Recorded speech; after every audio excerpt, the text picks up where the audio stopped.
if our people took us serious, our space will not be here because we are generating more money for, the country, from tourism to culture, entertainment space.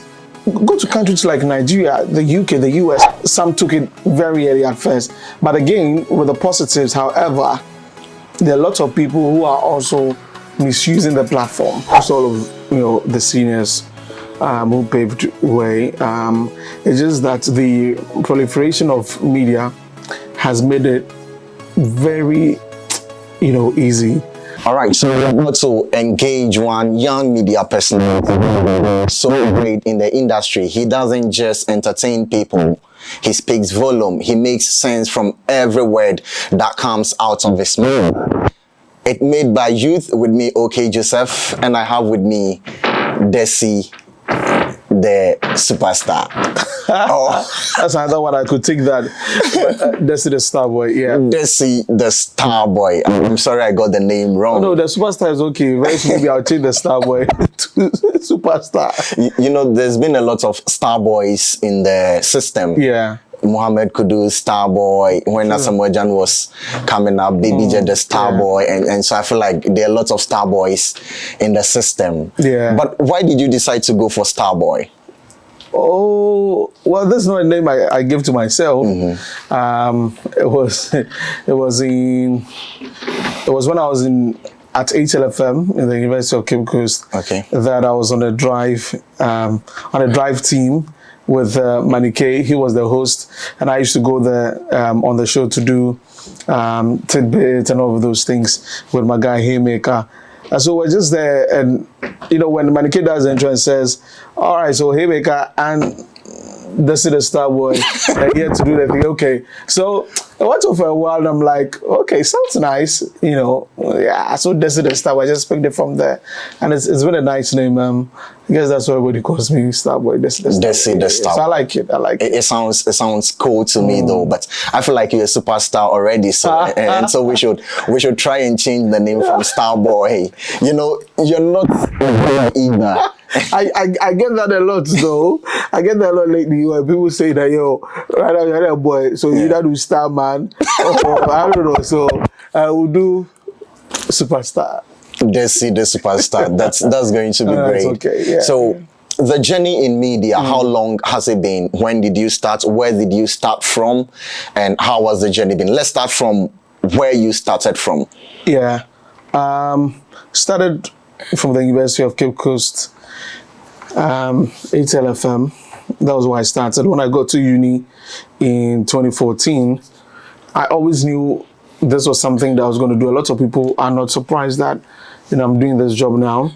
So when I got onto campus, there's HLFM. It's the best channel in Cape Coast. That's what when the president comes to town, that's where he goes to. On the University of Cape Coast campus. So when I arrived on campus 2014, I got to know that the station was there, and I remember I went for. They put a notice that they were calling for student presenters. That's when I applied. I went for interviews or audition. I remember that was done at the audition hall. A lot of people came through, like over 200. Finished, I was part of the top 15 that were picked, and that's where I started from. So I could say officially in 2015, that's when I started as a student presenter at HLFM in Cape Coast.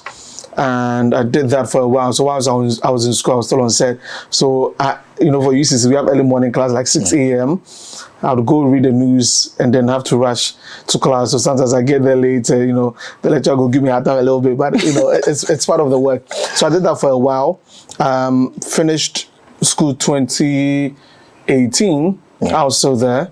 Did national service, still there. Still in the same place? Yeah, still at HLFM. Oh. And then I did close to a year with them after service.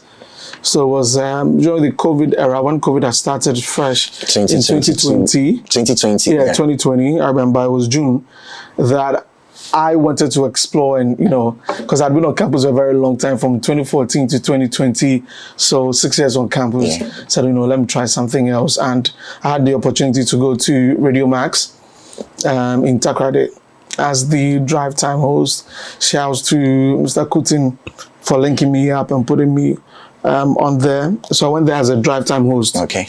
Yeah. So when I was at ATLFM, I was doing the morning show alongside, other senior colleagues like Mary Amabawa. Then I did drive. So I was like an auxiliary player, actually. Okay. I could just do everything at the station. So that boosted my confidence. Like, I knew how to do a lot of things. So I moved to Radio Max in 2020. Did about 9 months as the drive time host there. And then in 2021, I think in April, May, I came back to Accra to Metro. And I've been at Metro for 4 years now. 4 years. Yeah. Congratulations to Thank you. you. So looks like 10 years in the space. Yeah, that's a big deal, like a decade. People do like 2 years and they are out of the system. They don't even find their feet. Now, to some of us, for me, while I was growing up, I said I was going to become like Anderson Cooper. Okay. Yeah, and then I was also looking up to Roland Walker. Then he was at TV3 with Nanaba. Yeah. They were doing the top names in the system. Yeah. So growing up, I was like, no, I want to become like Anderson Cooper because I like that guy so much. I was watching his every move. I was following him. And then some way, somehow, I don't know what happened. I went to school. I said I wanted to play football. and then it switched for me. Switch? Okay. Yeah, it switched for me. But then there's little voice inside of me telling me that, this is the thing you have to do. Yeah. So I had to switch back and say, no, I'm not doing football again. And the entire family was disappointed. But I said I was going to stick to this because they didn't see how this was going to pay off, Yeah. With you growing up as a child, did you ever think of being in the seats of some of these people or working together, like with Madam Bawa you mentioned? Did you ever picture yourself doing that? Yeah. So like, as I mentioned, this was it for me, really. I hadn't known how to do any other thing than to talk. When I was in JHS, so I could get to so right from the Trotro at Community 1, I get down, there's the news stand. C1. Yeah. My house was at C2. Oh, okay. I grew up at C2. BBC. I attended Patients Daycare. Oh, okay. I was at BBC. Yeah. Attended Patients Daycare, like in the corner from Temasco. Yeah. The curve there. And then I went to Temasco, so like I met Tema boy like that. Yeah. So when I get down, I was going to school. Robert Memorial was just behind the stadium. Yeah. I'd buy these newspapers. I actually thought I was going to be a sports journalist. So when we get to class, we argue with her. We talk about all those things. Kotoko Express, House News, 90 Minutes. Like, those were the things that I was reading back then. And then I probably knew every channel from like the beginning to the end. You knew the program schedule? Program schedules. So those days, I thought I was going to do sports. So I listened to Happy Sports. Yeah. They had probably one of like the best sports things back then. Yeah, Joe Debra, DB Boachi and Sam, Mark Paradise Okocha, Swansea Suman, and all of them. So in the morning, they do that on Bosio Sports. And then I switch, go to YFM, do the mid-morning there, listen to that. And then do Afropolitan mix with Flexi, DJ Flexi on Y. Yeah. And then it continues like that to the very end. And on TV also. So before like I get ready for school, there was this show on, it was TV3 and Viasat. It's a sports show. Joseph Hansen was the show. It was very early in the morning, 6 a.m. Sports Extra. Sports Extra. That was the name of the show. And about 2:22 before I leave, 5:30, my story, like, and I'm watching that. So I knew I was going to do sports. I knew this was my calling. And so I'd always like prepared towards it. I've always been that guy. Like, I knew my intro and my outro in my head, like, so that when like a camera is put on me, I can just, what you're like, going to say. I'm just walking and I'm saying things in my head. Yeah. So growing up, I was watching all of these people, but I wouldn't say I looked up to one person. Okay. I looked at character traits from a lot of people, and picked from them. The way they spoke, the way they handled issues. There was this guy, Pedro Pinto. Yeah, Pedro Pinto. He was one of the guys like I really liked. I really liked his swag when he presented sport. Was it BBC or CNN? CNN, I Yes, think. CNN. Yeah, I really liked them. And on the local front, I think I was doing more radio listening Than TV? Yeah, so no by TV early. So it was radio. I go feel listening radio every day. Yeah. So it was Sammy Forsen. Oh, OG. Yeah, I liked Sammy Forsen. I liked Messner. Yeah. And I'm talking from the YFM Like, era. these are, time. yeah. Messner she's just real. Okay. She's just real with what she's doing. Like if she's got to laugh, she can laugh the whole time, like on the set, Yeah. and she's cool like that. Jay Foley and Jeremy would definitely be a very big part of the influence I've had on my career. I mean, those days, Yeah. Foresight, they were like the best pair. So I just picked every little thing, small things from all the personalities, and then just added John Jermaine, cool, calm, Hey. like just in his corner, but he's got presence. Yeah. And that was one of the things. I also liked Benny Blanco. Benny Blanco, yeah. Yeah, fair, tall, he came with some swag, Vodafone icons. Freshest guy on Yeah, TV. he used to do Vodafone icons and all Yeah. that. So all of these personalities, I looked at a few things from them and Okay. I just picked it up. Yeah. So you actually wanted to do sports journalism? Yeah, I thought I was going to do sports. And then yeah. when did you finally decide that, okay, I'm not doing sports? When did the switch eventually happen? I think the influence later on me was from, the YFM era. So from Sammy Forsen mid-morning and the Afropolitan mix with Flexi and then Knuckles and all of those. When I kept listening to that more than the sports. Just early in the morning. Because Jay Foley and the other guys were doing They would more just do all of that, and then I kind of felt like, okay, maybe I'll go do this thing, right? I can do entertainment also alongside. But then when I went on campus and then I had the opportunity to be behind the console on campus, it was more student stuff that I was doing on campus. I was hosting a week on campus, just detailing everything that was happening on campus. And then I'm one of those people, I don't say no to when there's a situation like, Charlie, something happens, somebody know they, you go if you do harm. Yes. Like I'll be like, yo, I'm You're ready. always ready. Yeah, so it pushed me into the morning show where those days you've got to do a lot of, and of course to handle the morning show, you've got to do a lot of reading at dawn, you've got to be very clear in your thoughts. And so it pushed me on there. But then it had always been entertainment. So even after morning show, I could come and do drive, come and do mid-morning with the music thing, and it all just, so I wouldn't say for now, like I put myself in one box. I'm an auxiliary. I call myself that. I'm an auxiliary player. The auxiliary star boy. I could play anywhere and I'm cool. Okay. Yeah. Now, let's look at media. But before we come to the media, let's look at entertainment. Yeah. Then, those days when Sammy Flex Bar, Sammy Forsen them, so we're doing like the pop thing, the pop culture thing. Yeah. And right now, what is that transition that has happened? Because right now we have a lot of people saying that, see, entertainment has become so cheap that everybody can hop on it, say what they want to say and get away with it. Yeah.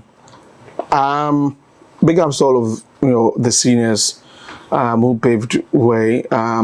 It's just that the proliferation of media has made it very easy for people to get behind the camera and talk and say stuff even without understanding it. Yeah. And back then it was difficult. I mean, even me, as young as I am, I tell some of the interns who come in that, yo, Charlie, our time, 1 year, so you don't talk for radio top. 1 year, so you don't talk for radio top. No, I remember I was supposed to do an intern in one online radio. Yeah. And I was just there. I was just buying Banku, watching. I'll come sweep here, clean here. It was a kaswa. And I was then living out of Anko Barrier. Hey. So I was leaving off Anko Barrier to Kaswa. That's bad though. No TNT.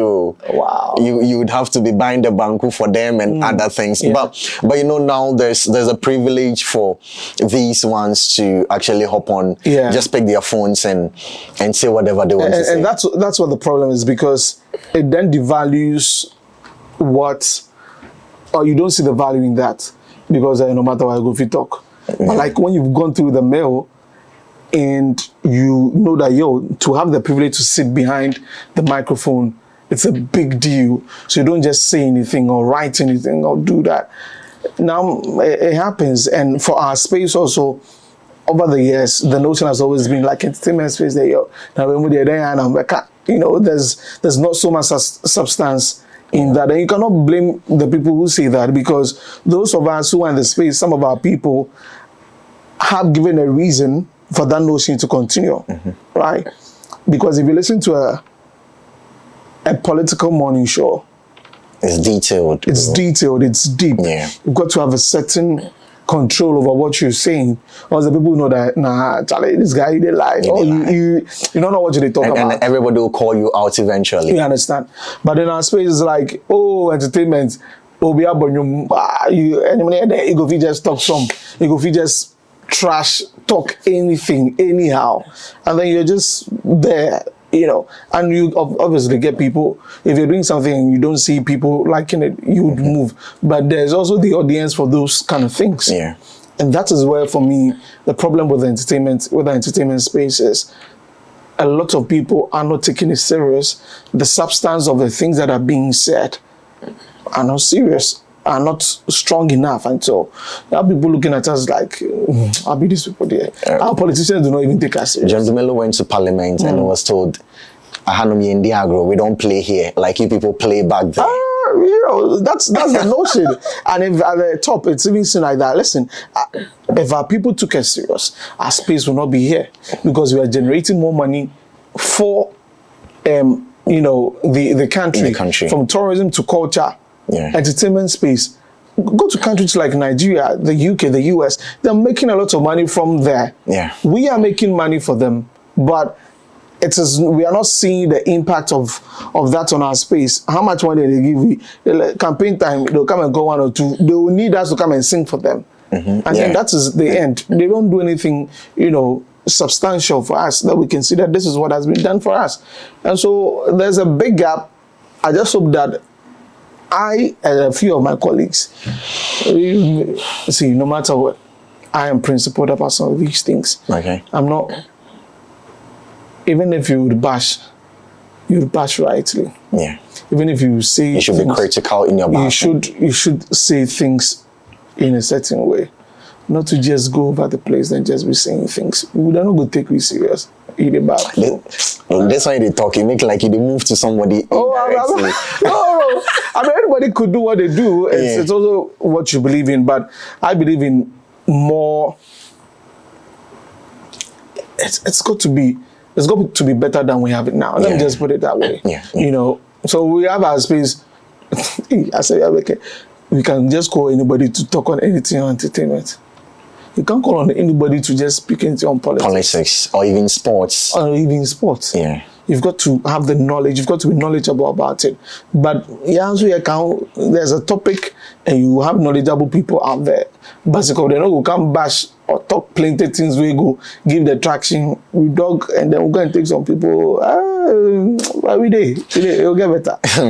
It will get better. Now, there's been the introduction of new media. There was traditional media, the usual radio, TV, and other ones. You understand? Newspaper. We used to read a lot, My old man would get a lot of papers, bring it to the house, and you would have to read you don't even know why you're reading, but you'd have to read. And then some way, somehow, media came into play. New media, that is social media. Now it's just called media. It's not social media again. It's just called the new media. Do you believe that the new media has affected also greatly the way people see us? Because you would have somebody who has not been to school. The person doesn't have knowledge in journalism. Gaining the traction and the numbers, and now the traditional media is even putting people who don't have journalism backgrounds on there.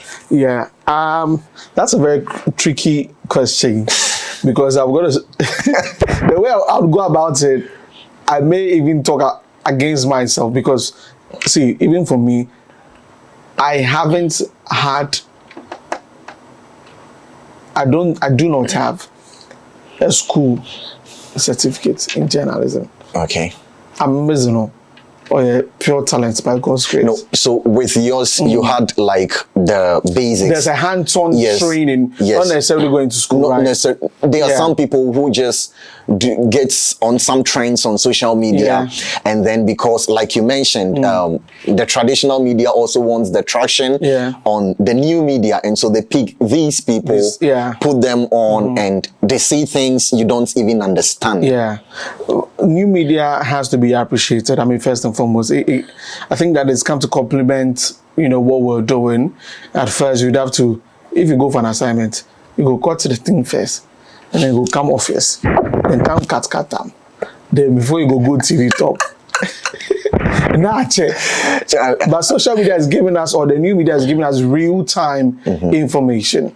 And that is what traditional media probably, some, fell back at first. Some took it very early at first. But again, with the positives, however, there are lots of people who are also misusing the platform of new media. Yeah. They talking about not having any prior knowledge about the media space. They just take anything that they want, say anything anyhow. So far as there's a camera and they can talk, that will be done. And even now, some media would have to go and take that first. Yeah. That is where we are getting that would have to go and take that first, but without the scrutiny, and that brings, or that is what is helping in the promotion of false news everywhere, because everybody wants to put it out there, not thinking about it. But mind you, a lot of people have also helped traditional media with social media, because now wherever that they are across the country or the world, going out for news, going to see something, and not coming to write about it. Someone could just take a commentary about a situation somewhere, brings the eyes to the situation, and then traditional media also takes it up and then helps with that. So it's a 50-50 thing. It's come to really help us positively, but we need to know how to handle it. Yeah. A lot of people are misusing the new media platforms, and it is injuring the traditional media. But trust you me, traditional media still has it's still the best and the first platform to have when it comes to news. But of course, social media is breaking the news. It's breaking the news. And making it sometimes difficult, but it's all good. Yeah. You made mention of field projects and field trips, and I remember when I was in school, we had to go for a field trip at Shai Osudoku. And then when I got to campus, the bus had left. And so I had to transport, because it was adding up to my marks. So I had to transport myself to the place. And then, media wasn't that famous, like social media. There are lots of things we saw, like culturally, some things, when it comes to tourism, some of the things we saw, they were amazing. And we couldn't even report on those things. We had to just stick to what we were doing, what we've been asked to do. So you just make your notes, you come back, you write a very long script, present, and then, but are you going to say that our systems, that is traditional media, the systems have failed us? Because in as much as there's new media, I believe that the traditional media is supposed to be the go-to source for authentic informations.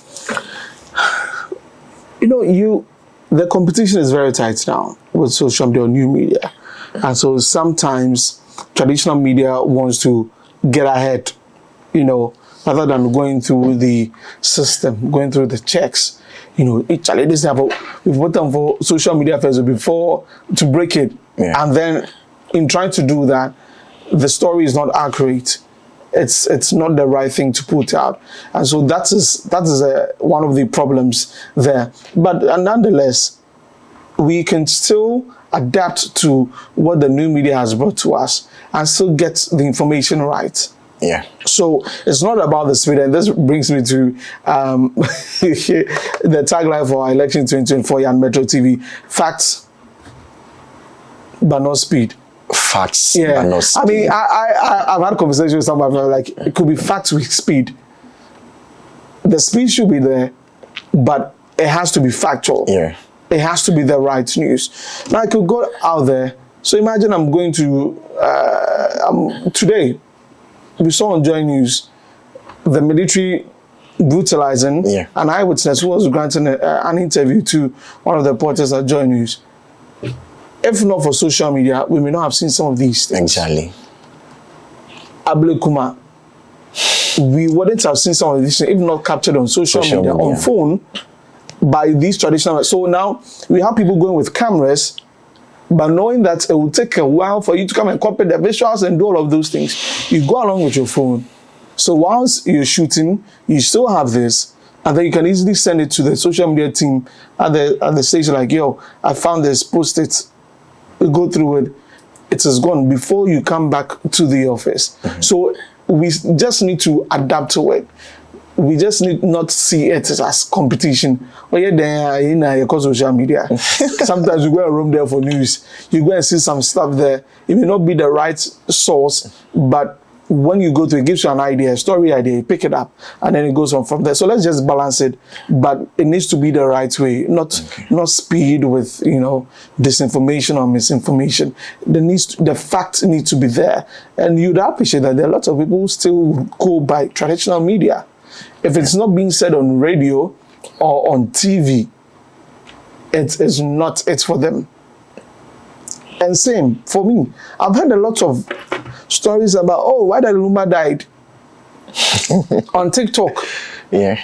And you are shocked. And I have people who believed it so much. And I don't know. So you see, that we need to just work together. Okay, so right now, as you're speaking, would you bear with me if I say that new media has taken lead when it comes to reporting information or breaking news over traditional media? Wow. And it's okay. I'll ask that question after you answer this one. I think they've taken the lead sometimes in disinformation. Not really factual information. Factual report. Okay. Yeah. As I mentioned, you can still go out there and then get something. But even the caption to the story, the visuals may be right, but the caption on what new media will put out there on social media, on the platforms, the caption even changes what the story is about. Because the person the one time they think quick like this. No, but there are different angles to stories. Oh yeah, I understand. I get it. The competition is really tight at this moment. It's a very tight one. But Charlie, so we are talking about taking the lead in breaking news. Let's put away the facts. Breaking the news, dear, you can be fast in it, but it has to be factual. No, let's take away the facts. So you're talking about speed.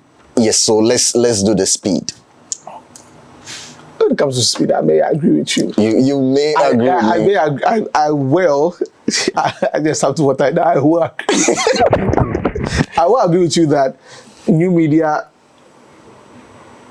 gets to do that first. Okay. But it's not just about putting it out first. It encompasses a lot of things.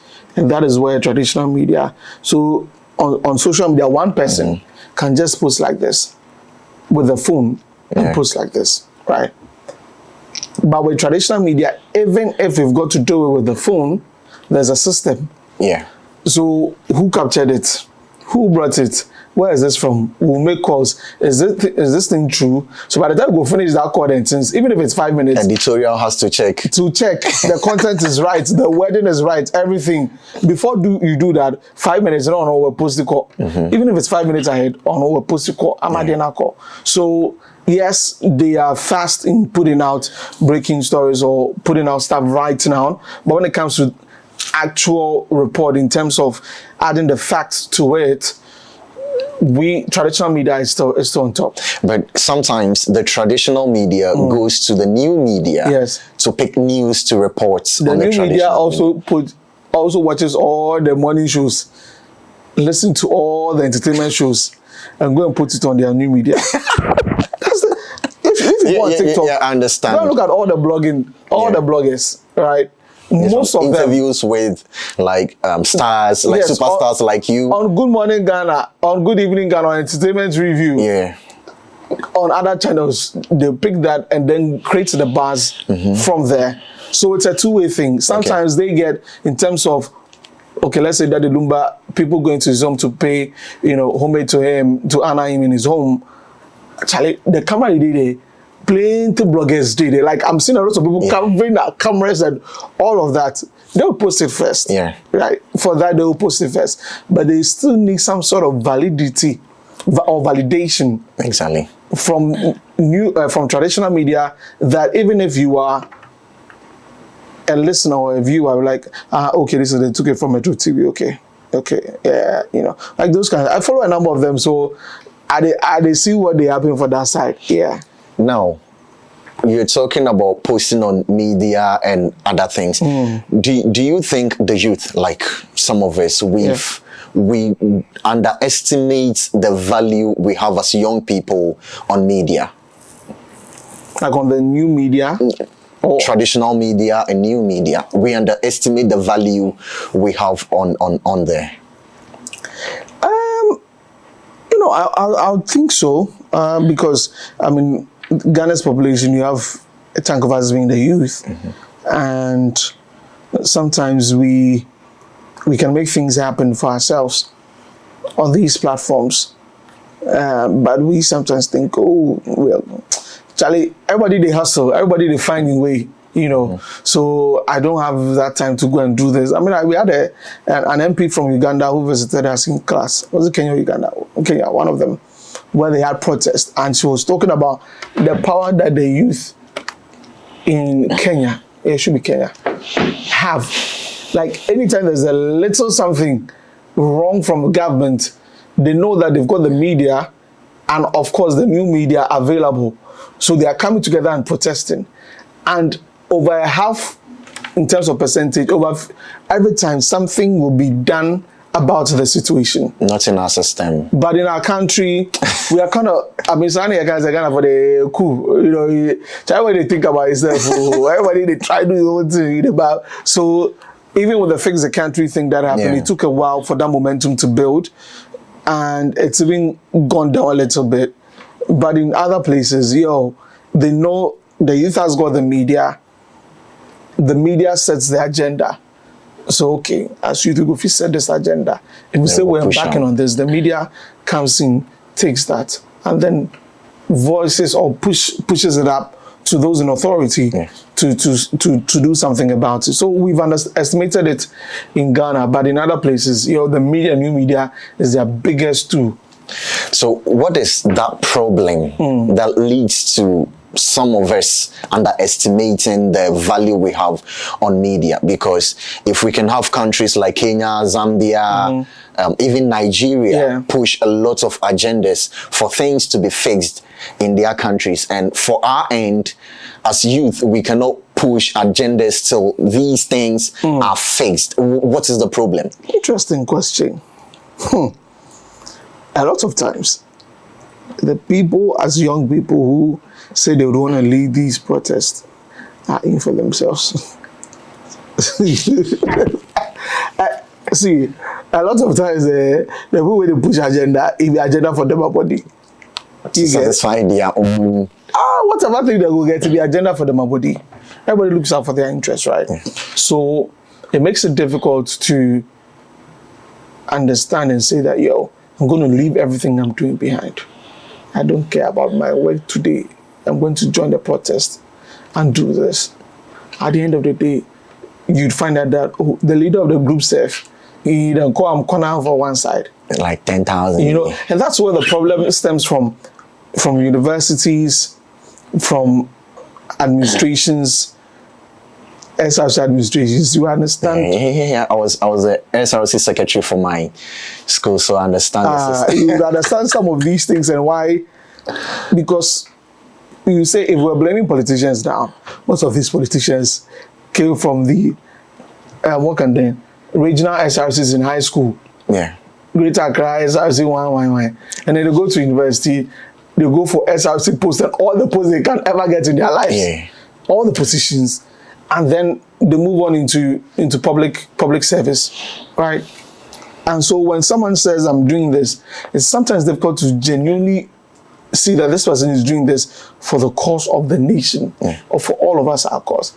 So you go think about them, say, Charlie, me, I left my job, they go fire me safe. You know, they are come to follow and do. So lots of us will be like, okay, let me calm down. But what we don't know is that when there's a little spark somewhere, the media will come in. Yeah. It's all about an agenda that has to be set. Agenda setting is part of the media space. It happens.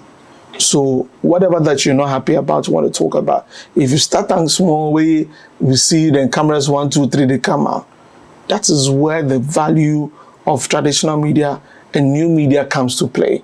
But a lot of us are, we're chilled, we're cool, we're thinking about families, we're thinking about how we could just fly out of the country, and so whatever we could do. So far as at the end of the day, I know hung. I can wake up in the morning and go back to work. We're cool, and that's the Ghanaian.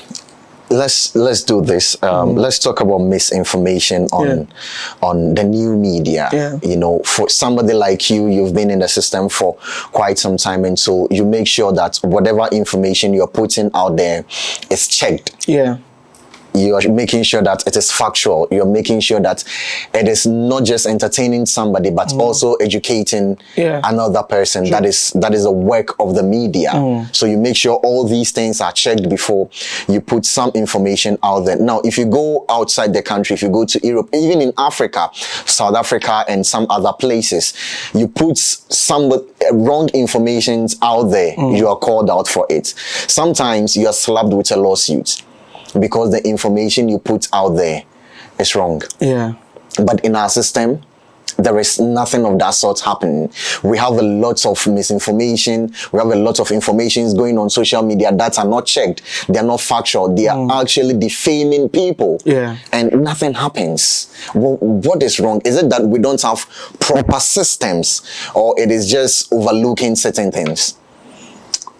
I should believe that there is. I should believe there should be a law around this. I'm not too sure about that. No, there's a law for defamation. Yeah, of course. I mean, for that, anybody can take. I mean, we've seen a lot of defamation cases, going on. You know, when I was in school as well, I was taught about some things, libel and slander. True. And also referencing people. Yeah. We are in a system, we'll come to the misinformation. We're in a system where people post stuff from people and they don't reference them. Yeah. Because while I was in school, I was writing about somebody and I had to quote another person. I took it to the lecturer and the lecturer was like, no, who did you quote? Make sure you reference the person. In our system, things like that. Oh, it doesn't work. Tell somebody did TikTok will just click up something, and just post it. No reference, and that is intellectual property. Yeah. That is the property of another person, because we took in a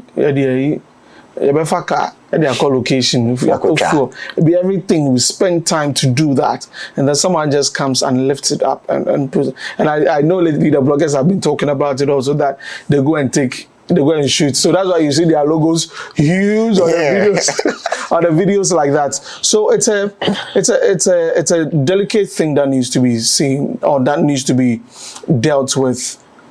At the end of the day, just reference.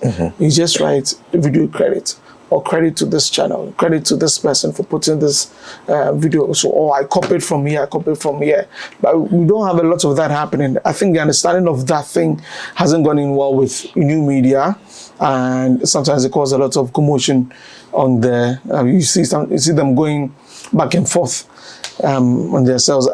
It's just a few occasions that I've probably seen new media, traditional media going through that. A few times you see that somebody will say, you've taken something that is not mine, that is not yours, and then you didn't credit me for this, for that, especially when it comes to pictures and all that. Yeah, so it's one of the things that we really need to talk about and learn and gain knowledge about. Yeah.